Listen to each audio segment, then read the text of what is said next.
Championnat de France de musculation hommes. Cette année, il y a 3 catégories en senior, les moins de 70 kg, les moins de 80 kg et les plus de 80 kg. Et 3 catégories master, selon les mêmes catégories pour les athlètes qui sont nés en 1980 ou antérieurement. La journée de compétition se déroule en 2 parties. Le matin, les demi-finales, avec 4 épreuves à réaliser, l'épreuve puissance, l'épreuve sprint, l'épreuve résistance dégressive et l'épreuve poids de corps. Il y a un classement pour chaque épreuve et le classement des demi-finales sera établi en additionnant les places obtenues lors de ces 4 épreuves. En cas d'égalité, c'est l'athlète le plus léger qui est classé devant. Les 5 meilleurs athlètes de chaque catégorie seront qualifiés pour les finales qui auront lieu l'après-midi. Épreuve des demi-finales. Épreuve puissance. Le soulevé de terre. Il faut réaliser une série de 8 répétitions avec la charge la plus lourde possible. Le classement sera donc établi en fonction de la charge soulevée pour la meilleure série de 8 répétitions. L'athlète dispose d'1 minute 30 pour charger sa barre de départ, puis il a 4 minutes pour réaliser sa performance. Pendant ces 4 minutes, l'athlète peut réaliser le nombre de tentatives qu'il le souhaite. Après une tentative, il peut faire évoluer la charge comme il le souhaite pour la tentative suivante, en augmentant la charge ou en la diminuant, ou en retentant la même barre en cas d'échec précédemment. Une charge ne pourra être enregistrée que s'il y a 8 répétitions validées lors de la même série. Si une répétition n'est pas comptabilisée, l'athlète peut continuer sa série jusqu'à avoir validé 8 répétitions. Épreuve sprint, les fentes avant. La barre est chargée à 70% du poids de corps pour les seniors et 60% du poids de corps pour les masters. Il faut réaliser 20 répétitions d'un côté, puis 20 répétitions de l'autre côté, le plus rapidement possible, avec un temps limite fixé à 2 minutes. Si l'athlète ne parvient pas à réaliser les 40 répétitions en 2 minutes, c'est le nombre de répétitions validées qui sera pris en compte. Il faut faire toutes les répétitions d'un côté avant de passer à l'autre jambe. L'athlète peut prendre autant de pauses qu'il le souhaite pour réaliser ses répétitions. Au départ de l'exercice, la barre sera placée au sol. Point important, il y a 1 minute de récupération entre l'épreuve sprint et l'épreuve résistance dégressive. Épreuve résistance dégressive. Le développé devant assis. Il faut réaliser le maximum de répétitions en 2 minutes. La barre de départ dépend de la catégorie de l'athlète, comme indiqué maintenant. Au bout de 15 répétitions, l'athlète diminue sa barre de 5 kg. Puis, au bout de 30 répétitions, il diminue sa barre de 5 kg à nouveau. Il peut ensuite continuer son effort jusqu'au temps limite de 2 minutes pour comptabiliser le plus de répétitions possible. L'athlète est obligé d'effectuer les décharges de barre. Il doit donc décharger sa barre seul. Il devra impérativement mettre en place les bacs de serrage pour ces répétitions.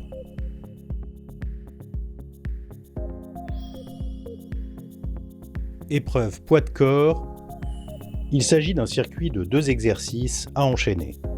Les tractions prises larges, 5 répétitions. Puis les pompes, 10 répétitions. Il faut effectuer le plus de circuits possible en 2 minutes. Il faudra réaliser toutes les répétitions d'un exercice pour passer à l'exercice suivant. Description de la finale.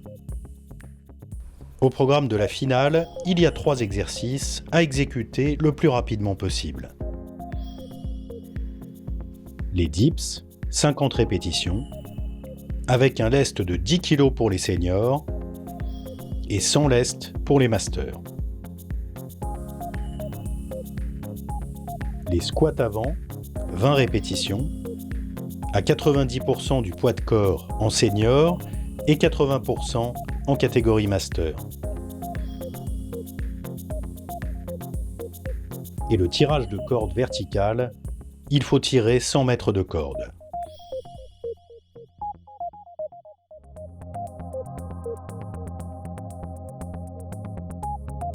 Il faut réaliser toutes les répétitions d'un exercice afin de passer à l'exercice suivant.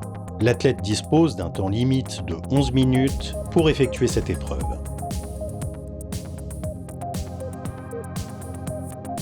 Détail des exercices. Soulevé de terre.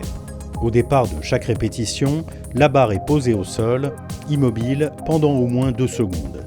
À l'arrivée, l'athlète est debout, barre en main, le corps en extension complète, chevilles, genoux, hanches et épaules alignées. L'athlète doit garder les mains sur la barre tout au long de sa série. Principale faute sanctionnée. L'athlète lâche la barre avant la fin de la série. Le corps n'est pas aligné à la fin du mouvement. Les genoux ne sont pas verrouillés à la fin du mouvement. Position sumo interdite. Rebond de la barre au sol interdit.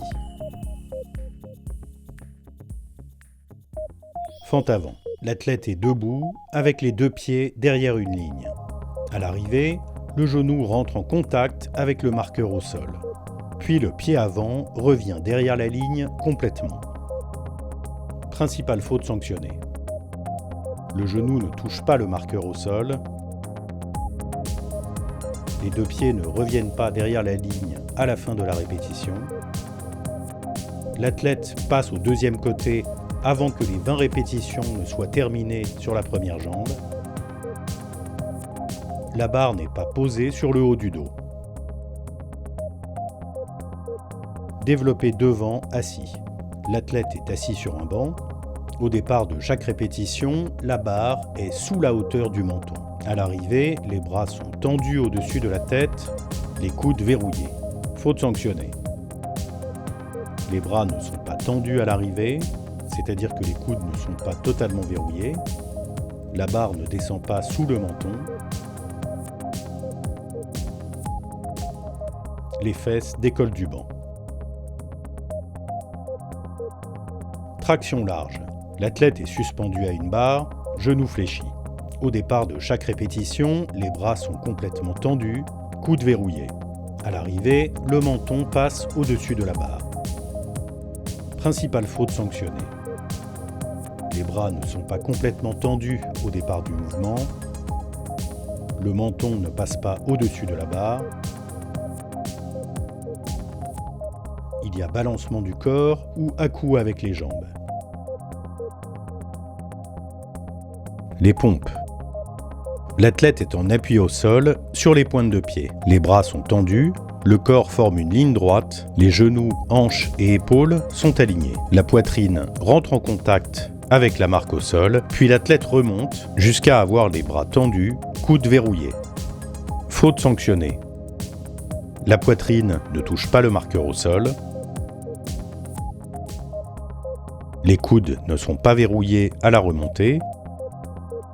Le corps n'est pas aligné pendant l'exécution du mouvement. Pompe sur les genoux interdite. Dips. L'athlète est en appui, bras tendus. Les genoux sont fléchis, les talons ramenés vers les fesses. L'athlète fléchit les bras jusqu'à avoir les épaules au-dessous du niveau des coudes. Puis il remonte, bras tendus, coudes verrouillés. Faute sanctionnée. L'athlète ne descend pas suffisamment, c'est-à-dire que les épaules restent au-dessus du niveau des coudes ou à la même hauteur. Les bras ne sont pas tendus à la remontée, les coudes ne sont pas verrouillés. Il y a impulsion avec les jambes ou balancement du corps. Squat avant. La barre est posée sur les clavicules et l'avant des épaules. L'athlète est debout, jambes tendues, genoux verrouillés. Puis il fléchit les jambes jusqu'à avoir les hanches à la hauteur des genoux.